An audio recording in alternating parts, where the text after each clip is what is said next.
Les outils nécessaires au tracé de l'escalier sont une règle, un niveau, une équerre de maçon, un mètre, un crayon, un cordeau à tracer. Avant de commencer à travailler, les maçons s'assurent qu'ils sont en sécurité par rapport au risque de blessure contre les attentes des aciers. En se référant au plan, le maçon matérialise au sol l'encombrement de l'escalier à réaliser. La largeur de l'encombrement correspond à l'emmarchement.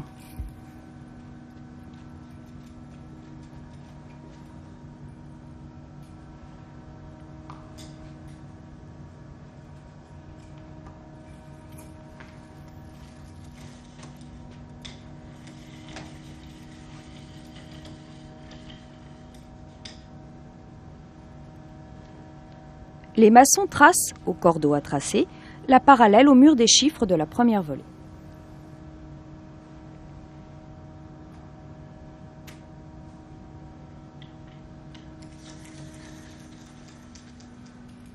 Le maçon trace au droit de l'angle formé par le sol et le mur des chiffres, la longueur du palier intermédiaire, la répartition par cumul des largeurs de marche de la première volée.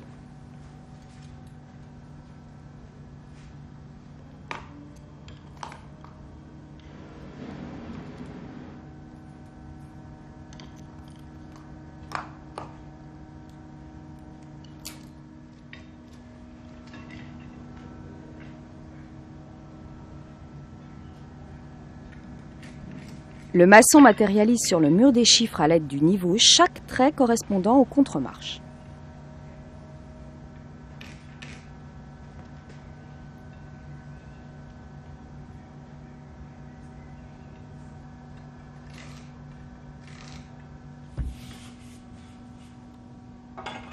Le maçon positionne la règle contre le mur des chiffres.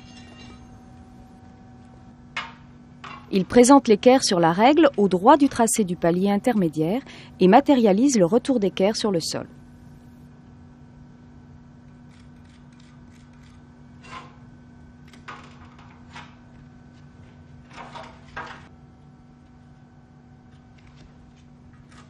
Il trace avec la règle la position de la dernière contre-marche au droit du palier intermédiaire.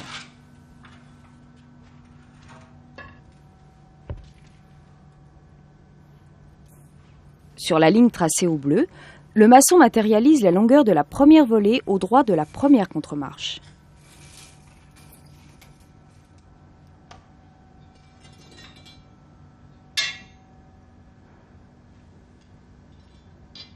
Il présente l'équerre sur le tracé au bleu de la première contre-marche et matérialise le retour d'équerre.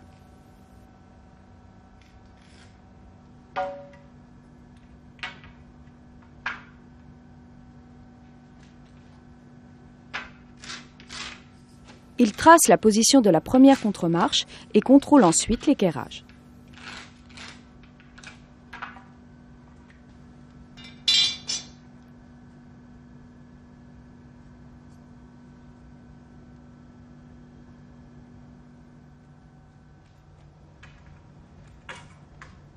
Le maçon trace une verticale sur le mur des chiffres au droit de la dernière contre-marche.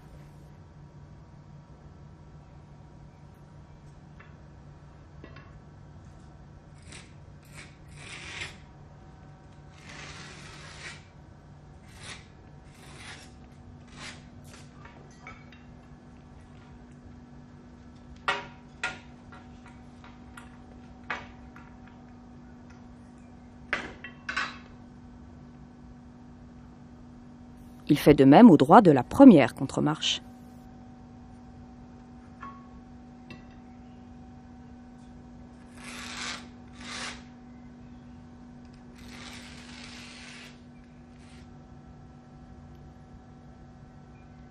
Les maçons vérifient le parallélisme des deux verticales.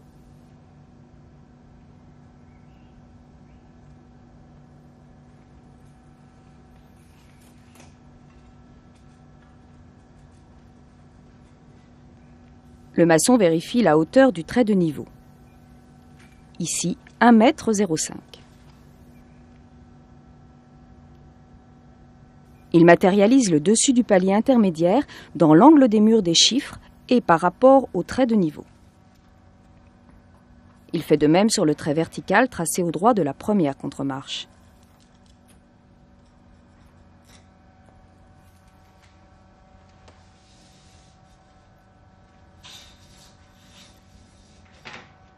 Les maçons tracent la parallèle au trait de niveau. Elle représente le dessus du palier intermédiaire.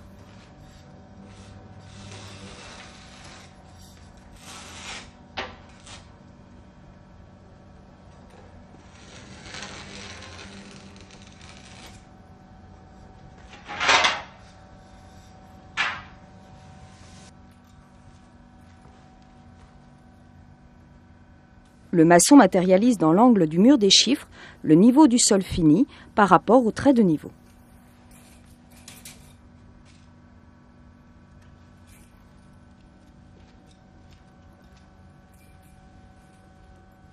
Il fait de même sur le trait vertical au droit de la première contre-marche.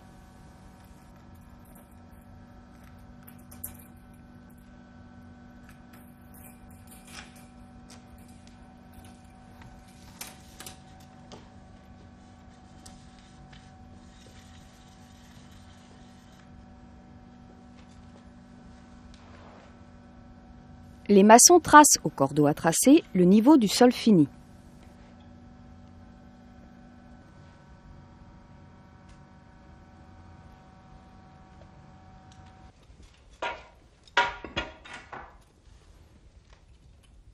Les maçons matérialisent la répartition des largeurs de marge de la première volée sur le trait du niveau du palier intermédiaire.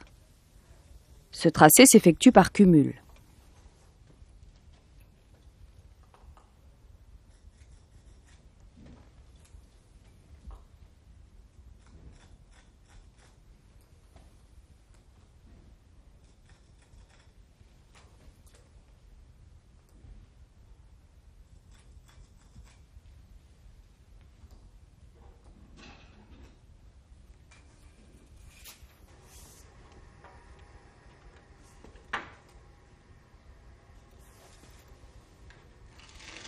Le maçon trace une verticale suivant les répartitions hautes et basses.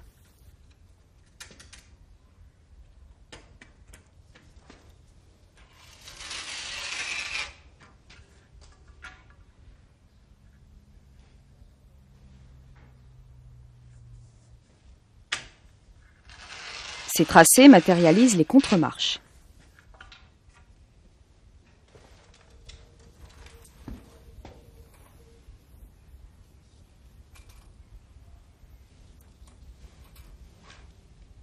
Les maçons matérialisent la répartition des hauteurs de marge de la première volée sur les verticales des extrémités.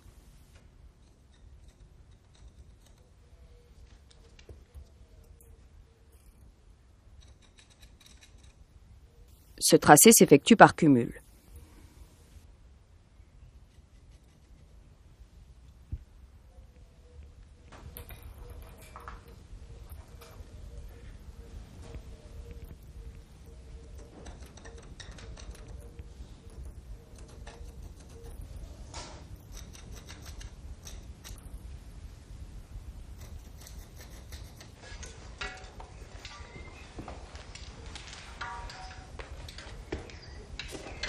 Les maçons tracent des horizontales par rapport à cette répartition.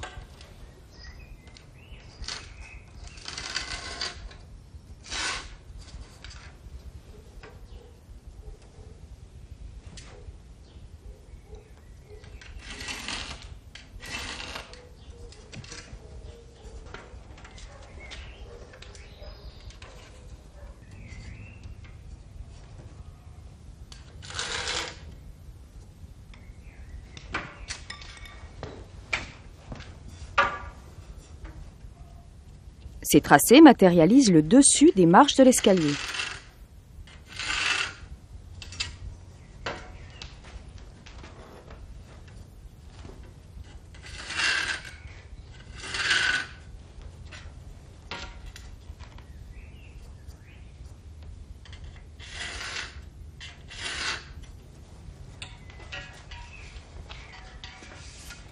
Le tracé des marches de la première volée est terminé. Il représente l'escalier en béton et sa finition.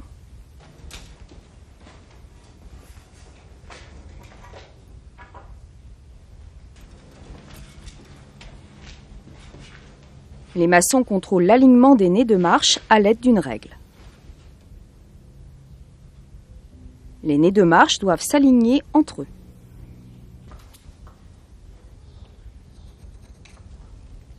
À partir du tracé fini, le maçon détermine les dimensions brutes de l'escalier.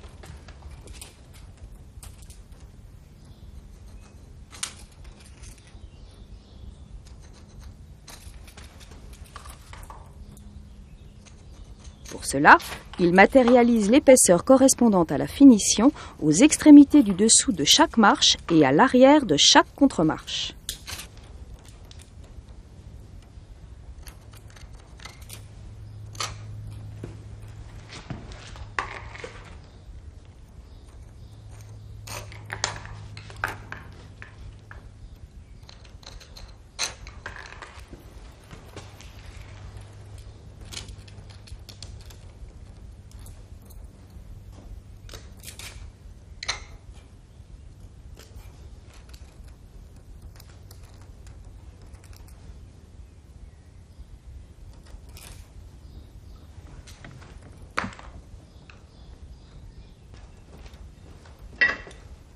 Le maçon trace, à l'aide d'un niveau, la forme brute des marches et des contre-marches.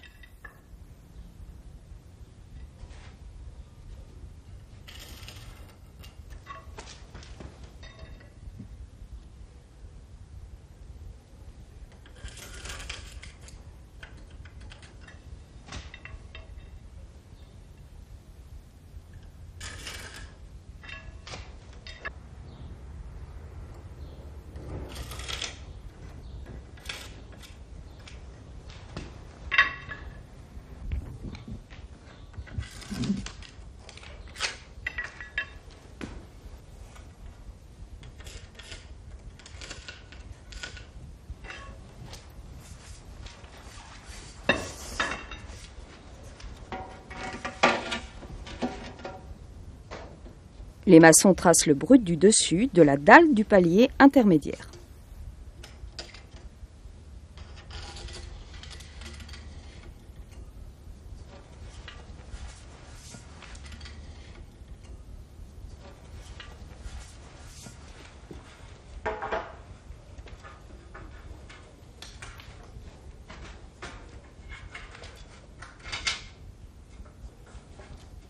Les maçons tracent l'alignement du dessous des contre-marches.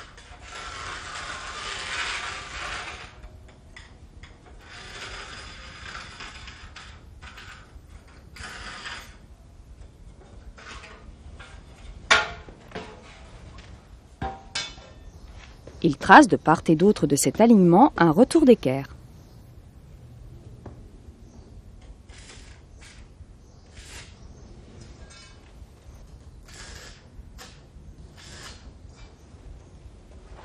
Le maçon matérialise sur ses tracés l'épaisseur de la paillasse.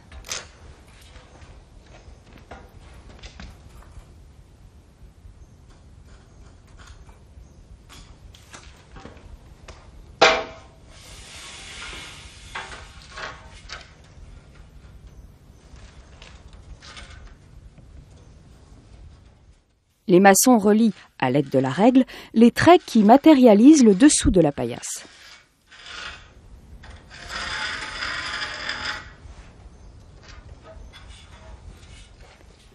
Afin de coffrer et de décoffrer facilement, il est nécessaire de commencer le coffrage à 10 cm environ, à l'arrière de l'alignement de la deuxième contre-marche.